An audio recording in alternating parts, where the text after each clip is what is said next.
ধরে নেন বাংলাদেশের সব ওলামায়ে কেরাম একমত হয়ে গেলেন যে এই বছর শীতকালে শুধু বিড়ির বিরুদ্ধে ওয়াজ করবেন। কিসের বিরুদ্ধে? দেখ এখানে মনে খাওয়াইন না আছে, এই জন্য জবাব দেয় না। কিসের বিরুদ্ধে? মসজিদে জুমাবারে খতিবরা বিড়ির বিরুদ্ধে ওয়াজ করলেন। 1 বছর 52 জুমা, 6 মাস ওলামায়ে কেরাম, পীর মাশায়েখরা সবাই বিড়ির বিরুদ্ধে ওয়াজ করলো। বিড়ি বন্ধ হবে? কথা বলেন না কেরে ভাই, বন্ধ হবে। কিন্তু সরকার যদি আইন করে যে প্রকাশ্যে যদি কাউকে ধূমপান অবস্থা পাওয়া যায় 50,000 টাকা জরিমানা, 10 বছর জেল। কয় বছর জেল?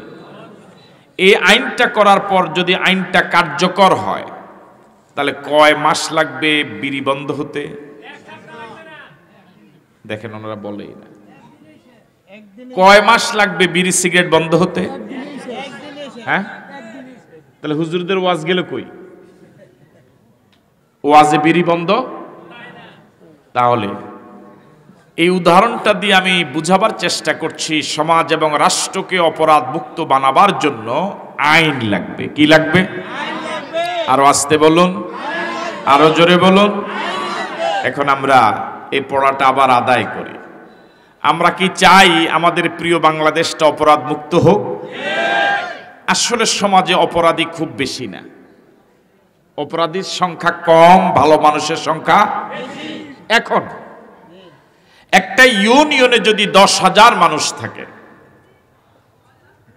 আমার মনে হয় কিছুক্ষণ আগে যে অপরাধগুলোর কথা বললাম, চুরি, ডাকাতি, জেনা, ব্যভিচার, সন্ত্রাস, মাস্তানি, চাঁদাবাজি, টিজিং, ডাইল, গাঁজা, হিরোইন, বাবা, ইয়াবা, এই অপরাধগুলোর সাথে জড়িত মানুষের সংখ্যা 500-র বেশি হবে না।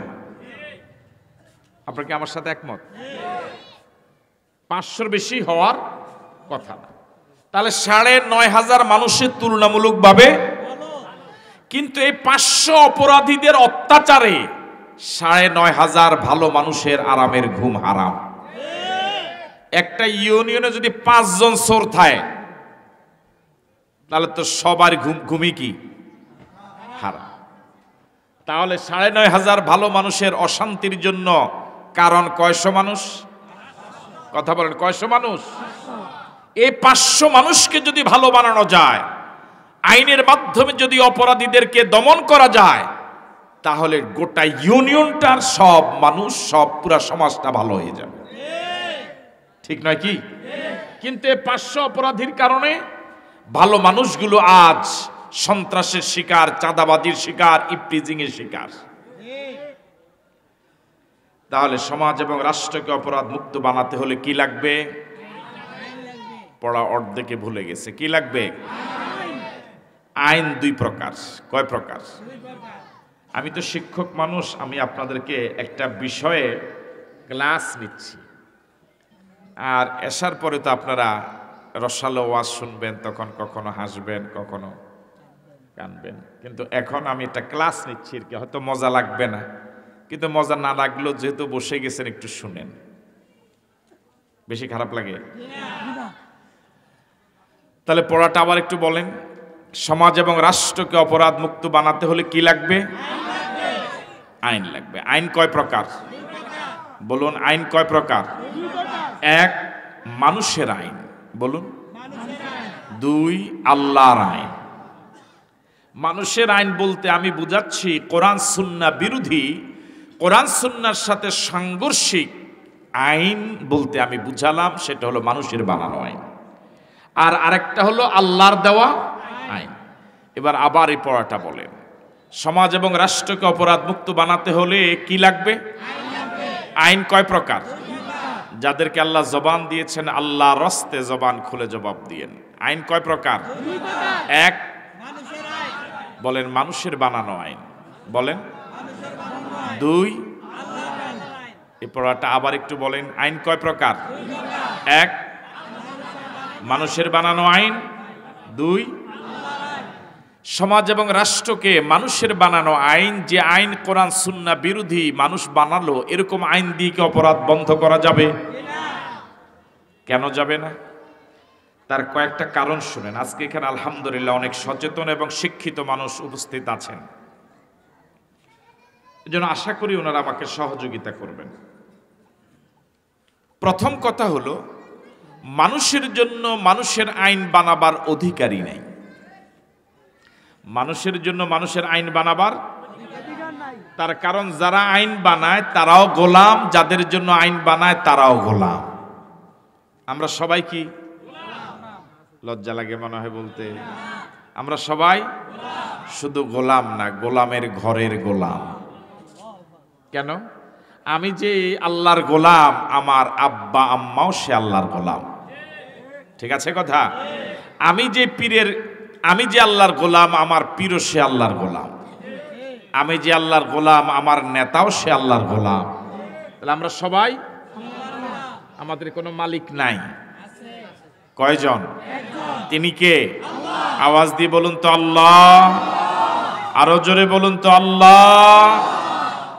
এবার আপনাদের কাছে প্রশ্ন, একটু মনোযোগ দিয়ে শুনুন। আইন বানাবার অধিকার, এটা কি গোলামদের হওয়া উচিত না মালিকের হওয়া উচিত? তাহলে মানুষ যে আইন বানায় সেও গোলাম, যাদের জন্য বানায় তারাও গোলাম। কোন গোলামের জন্য আইন বানাবার অধিকার নাই, অথরিটি নাই, যোগ্যতা নাই, ক্ষমতা নাই। বরং সব গোলামদের জন্য আইন বানাবার একমাত্র অধিকার কার? তাহলে বর্তমান পৃথিবীতে যারাই কোরআন সুন্নাহ বিরোধী আইন দিয়ে মানুষকে শাসন করছে, তারা আল্লাহর অধিকারে হস্তক্ষেপ করছে। আমি কি কথা বুঝতে পারছি আপনাদের? দুই, এই পৃথিবীতে একটা গরুর আইন মানে না,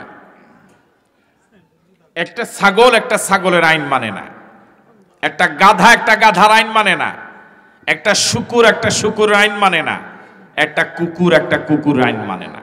মানে তাহলে কোরআন সুন্নাহ বিরোধী যে আইন মানুষ মানায় মানুষকে শাসন করার জন্য, ওই আইন বানাবার অধিকার মানুষের আছে না নাই? নাই। দুই, আমি বলছিলাম যে পৃথিবীতে একটা গরুর আইন মানে না, একটা গাধার আইন মানে না, একটা কুকুর আইন মানে না, একটা শুকুর আইন মানে না। মানে দেখ কথা বলে না, মানে তো মানুষ হয়ে সৃষ্টির সেরা জীব মানুষ, আরেকজন মানুষের বানানো আইন মেনে চলবে, এটা মানুষের জন্য ইজ্জতের না অপমানের? জোরে বলুন। তাহলে যারা কোরআন সুন্নাহ বিরোধী আইন দিয়ে মানুষকে শাসন করছে, তারা গোটা মানব সমাজকে অপমান করছে, গোটা মানব সমাজকে তারা বেইজ্জত করছে। এবার দ্বিতীয় প্রশ্ন, কোরআন সুন্নাহ বিরোধী আইন দিয়ে যারা সমাজ এবং রাষ্ট্রকে শাসন করছে, একজন মানুষ হয়ে আরেকজন মানুষের সামনে মাথা নত করা, মানুষের আইন মেনে চলা, এটা মানবতার জন্য স্বাধীনতা না পরাধীনতা? তাহলে গোটা পৃথিবীতে বর্তমানে যারা মানব রচিত আইন দিয়ে মানুষকে শাসন করছে, তারা গোটা পৃথিবীর মানব সমাজকে পরাধীন করে রাখছে, তারা গোটা পৃথিবীর মানবতাকে অপমান করছে।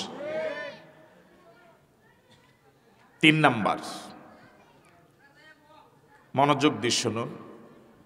মানব রচিত মতবাদের বিশ্বাসী যারা মানুষকে শাসন করার জন্য আইন বানায়, তারা তুলনামূলকভাবে বেশি খারাপ। যাদের জন্য আইন বানায় তারা তাদের থেকে তুলনামূলকভাবে অনেক ভালো। এই কথাটা ব্যাখ্যা ছাড়া বুঝে আসবে কম। যেমন যারা আইন বানায় চোর ধরার জন্য, চোরের শাস্তি দেওয়ার জন্য, কোরআন সুন্নাহ বিরোধী আইন, তো গ্রামাঞ্চলে বা রুট লেভেলে যারা চুরি করে, সিংহভাগ অভাবের কারণে চুরি করে। কথা বলে না কেন? আর একটা দেশের সরকারের দায়িত্ব হলো সব জনগণের অন্ন, বস্ত্র, শিক্ষা, চিকিৎসা, বাসস্থান, এই মৌলিক 5টা চাহিদা পূরণ করার দায়িত্ব সরকারের। তো সরকার দায়িত্ব পালন করতে ব্যর্থ হওয়ার কারণে এই লোকটা অভাবে রয়ে গেল। যাকাত ভিত্তিক অর্থ ব্যবস্থা চালু না করার কারণে, সমহারে অর্থের বন্টন না হওয়ার কারণে গরিব দিন দিন গরিব হয়, ধনী দিন দিন ধনী হয়, আর এই গরিব অভাবের কারণে চুরি করতে বাধ্য হয়। আর ইসলাম বলে যেই চোর অভাবের কারণে চুরি করবে, সরকারের ব্যর্থতায় সরকার তার অভাব মোচন করার সহযোগিতা করেনি, এই চোরের হাত কাটা যাবে না। তো রোড লেভেলে যারা অভাবের কারণে চুরি করে মুরগি, ডাব, নারিকেল, সুপারি, লাউ, সিম, পুকুরের মাছ, এগুলোই তো। কথা বলে না কেন?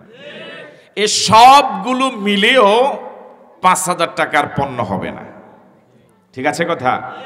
কিন্তু এই ৫,০০০ টাকার অভাবের কারণে চুরি করা এই চোরটাকে শাস্তি দেওয়ার জন্য, শায়েস্তা করার জন্য যারা উপর লেভেলে আইন বানায়, রাষ্ট্র শাসন করে কোরআন সুন্নাহ বিরোধী, ওরা এক কলমের খোঁচায় ১০,০০০ কোটি টাকা চুরি করে।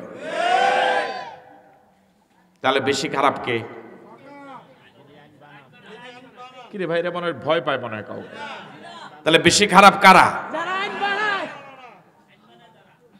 আমি সবার কাছ থেকে জবাব পাই নাই, কথাটা সম্ভবত বুঝাতে পারি নাই। যদি বুঝে থাকেন তাহলে বেশি খারাপ কারা? যারা আইন। এবার আপনাদের কাছে প্রশ্ন, রোড লেভেলে, গ্রাম লেভেলে যারা চুরি করলো ডাব, নারিকেল, সুপারি, এরা অভাবের কারণে হয়তো চুরি করেছে, কিন্তু যারা হাজার হাজার কোটি টাকা চুরি করে তারা কি অভাবের কারণে করেছে না স্বভাবের কারণে করেছে? বিশ্বাস করুন, যদি আমাদের প্রিয় জন্মভূমি বাংলাদেশ কোরআন দিয়ে চলতো তাহলে এই জাতীয় চেয়ারম্যান, মেম্বার, এমপি, মন্ত্রী ওদের আগে হাত কাটা হতো। ওরা কোরআন সুন্নাহর আইনের বিরোধিতা এই জন্যই করে যেহেতু তাদের হাতটা অন্তত যেন অক্ষত থাকে। তাহলে বেশি খারাপ কারা? যুবক বলে না, বেশি খারাপ কারা? আপনি কি কল্পনা করেছেন কি পরিমাণ লুট করেছে ওরা এই বাংলাদেশটাকে? একদম ফোকলা বানিয়ে ফেলেছে। যে দেশের প্রধানমন্ত্রী মিডিয়ার সামনে হাসি খুশি মনে স্বাভাবিকভাবে বলে যে আমার অফিসের পিয়ন ৪০০ কোটি টাকার মালিক, এটা বলে নাই মনে হয়?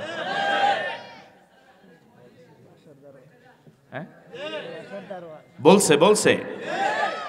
আপনি কি একটু চিন্তা করেছেন কতটা নির্লজ্জ হলে পরে একটা দেশের প্রধানমন্ত্রী এভাবে অবলীলায় বলে? সে জানলো কি করে? ইদানিং মিডিয়াতে পাওয়া গেল প্রধানমন্ত্রী তো বলল ৪০০ কোটি টাকা, কিন্তু এখন তার অ্যাকাউন্টে পাওয়া গিয়েছে ৬২৫ কোটি টাকা। একটা দেশের প্রধানমন্ত্রীর অফিসের পিয়ন যদি ৪০০ কোটি টাকা, ৬২৫ কোটি টাকার মালিক হয়, তাহলে এ দেশের প্রধানমন্ত্রী, এমপি, মন্ত্রীরা কত গরিব। হ্যাঁ, কথা কয় না কেন? ওদের ছাত্র সংগঠনের জেলা সভাপতি কোনো এক জেলার ১,০০০ কোটি টাকার মালিক। আপনি কি কল্পনা করেছেন? একটা সময় এই জাতীয় অসংখ্য নেতার বাড়িতে খাটের নিচে তেলের খনি, তোষক ওই কর্নার আলগি দিলে উল্টালে হাজার হাজার টাকা। হ্যাঁ, যে জায়গায় হাত দিবেন শুধু টাকা আর টাকা। ঠিক নয় কি? এরপরেও দেশটা নাকি খাইছে হুজুরেরা। এরকম একটা কথা বলে না? হুজুররা খাইলো কিভাবে? হুজুরেরা মন্ত্রী ছিল, ১ টাকার দুর্নীতি করে নাই। করেছে? আমার ভাইয়েরা, যারা হাজার হাজার কোটি টাকা লুপাট করলো, চুরি করলো, ওদের বাবার টাকা? কার টাকা? বলেন আমার টাকা। আপনি বলেন, তা আপনার টাকা, জনগণের টাকা। যারা এভাবে হাজার হাজার কোটি টাকা লুপাট করে দেশটাকে ফোকলা বানালো, ধ্বংসের দ্বার প্রান্তে নিয়ে গেল, এই হাজার হাজার কোটি টাকার চোরের তুলনায় এই ৫,০০০ টাকার চুরি, ডাব, নারিকেল, সুপারি, এটা চুরি না। আমি কি চোরের পক্ষে কথা বললাম? ব্যাংক থেকে টাকা উঠাবার জন্য একটা নিয়ম হলো, চেক বইতে টাকার অঙ্কের সামনে মাত্র লেখা লাগে। আজকে এখানে স্টেজে অনেক ধনী মানুষ আছেন, এরা মনে হয় হ্যাঁ ধনী না, চেহারা শুরুতেই বলে। তো ধরে নেন উনি আব্দুল মান্নান ভাই, ইঞ্জিনিয়ার সাহেব, ওই যে আমাদের স্যার, ওনারা ব্যাংক থেকে উঠালো ১ কোটি টাকা।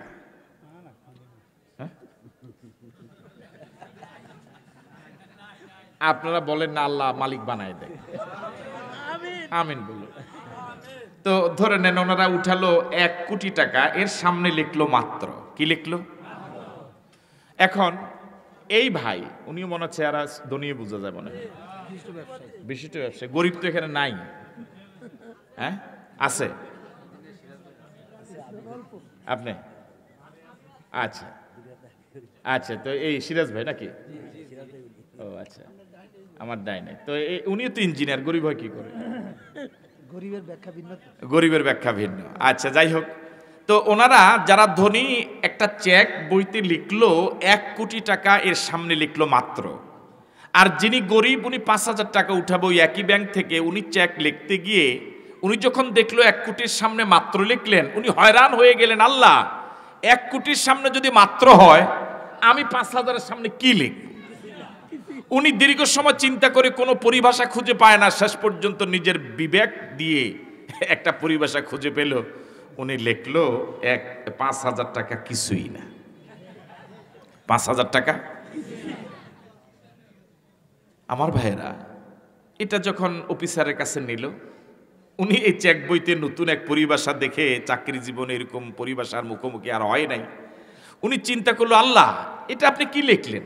এর ইন্টারভিউ নিল, আপনি এটা কেন লিখলেন? তো উনি ব্যাখ্যা বললো যে একটু আগে যে চেকটা এসেছে সেখানে 1 কোটির সামনে মাত্র, তো আমার 5,000 সামনে এটার তুলনায় তো কিছুই না। আমি বুঝাতে চাচ্ছি, এই 10,000 টাকা যারা চুরি করে, লাখ লাখ কোটি টাকা যারা চুরি করে লুপাট করলো, 10টা পদ্মা সেতু বানানো যেত এই টাকা দিয়ে, এই পরিমাণ টাকা দেশ থেকে লুট হলো, সেই তুলনায় এই ডাব, নারিকেল, সুপারি এটা তো চুরি না। আর এরা চুরি করে অভাবের কারণে। রাষ্ট্রের দায়িত্ব ছিল গরিব মানুষদের অন্ন, বস্ত্র, শিক্ষা, চিকিৎসা, বাসস্থানের ব্যবস্থা করা, সরকার ব্যবস্থা করে নাই। ওরা আঙ্গুল ফুলে কলা গাছ হলো, ওরা দিন দিন ধনী হলো, আর গরিব দিন দিন গরিব হলো। আর এই গরিব মানুষদেরকে শাসন করার জন্য এত বড় মাপের অপরাধীরা এখন আবার মাতবাড়িও করে। এই 5,000 টাকা এটা যদি চুরি হয় তাহলে ওরা তো চোর না, ওটা ডাকাত। কথা বলে না কেন? তাহলে গোটা দেশটা ডাকাতে ভরে গেছে।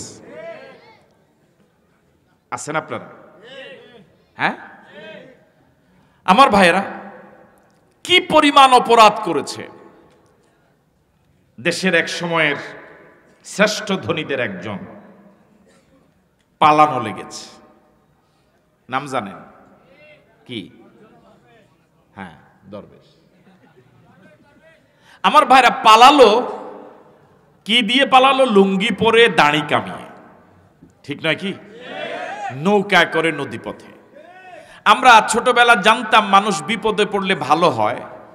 যেমন আগে নামাজ পড়তো না, এখন বিপদে পড়েছে নামাজ শুরু করেছে। আগে রোজা রাখতো না, এখন বিপদে পড়েছে রোজা শুরু করেছে। কিন্তু এরাই দেখলাম বিপদে পড়ার পর দাড়ি রাখে না, বরং দাড়ি কামায়। কথা বলে না কেন? আমার ভাইয়েরা, আমাদের দেশের যারা রিক্সাওয়ালা, ঠেলাওয়ালা, কুলি, মজুর, নিগ্র মানুষ 3 বেলা পেট পুরে খেতে পারে না, গরিব মানুষ রিক্সা চালায়। আমার মন বলে এই জাতীয় গরিবদের ছেলেরাও তাদের বাবার পরিচয় গর্ব করে দেয়। আমার বাবা রিক্সাওয়ালা, আমার বাবা পান দোকান দেয়, আমার বাবা শ্রমিক মানুষ। তার কারণ সন্তান জানে আমার বাবা গরিব হতে পারে, কিন্তু আমার বাবা আদর্শ বাবা, তার আয়ের ভিতরে অবৈধ 1 টাকাও নাই। কিছুদিন আগে বাংলাদেশের এক রিক্সাওয়ালার মেয়ে মেডিকেলে চান্স পেল। চ্যানেলগুলো ওই মেয়েটার সাক্ষাৎকার নিল। গোটা পৃথিবীতে কোটি কোটি মানুষ ওই মেয়েটার সাক্ষাৎকার শুনেছে এবং চোখের পানি ফেলেছে। টিভি অফিসে বাবা সহ মেয়েটা এসেছে। কি গর্ব করে মেয়েটা বলছে, আমার বাবা রিক্সা চালায়। কিন্তু আমার মন বলে এই দেশে রিক্সাওয়ালা, ঠেলাওয়ালা, কুলি, মজুর, শ্রমিক মানুষ, গরিব মানুষ, খেটে খাওয়া মানুষ, ওদের সন্তানরা বাবার পরিচয় দেয় গর্ব করে, ওদের স্ত্রীরা স্বামীর পরিচয় দেয় গর্ব করে। কিন্তু দুর্নীতিগ্রস্ত এই মন্ত্রী, এমপিদের ছেলেরা এদের বাবার পরিচয় কখনো লজ্জায় দিবে না। এই জাতীয় দুর্নীতিগ্রস্ত এমপি মন্ত্রী থেকে একজন সৎ শ্রমিক, সৎ রিক্সাওয়ালা অনেক ভালো।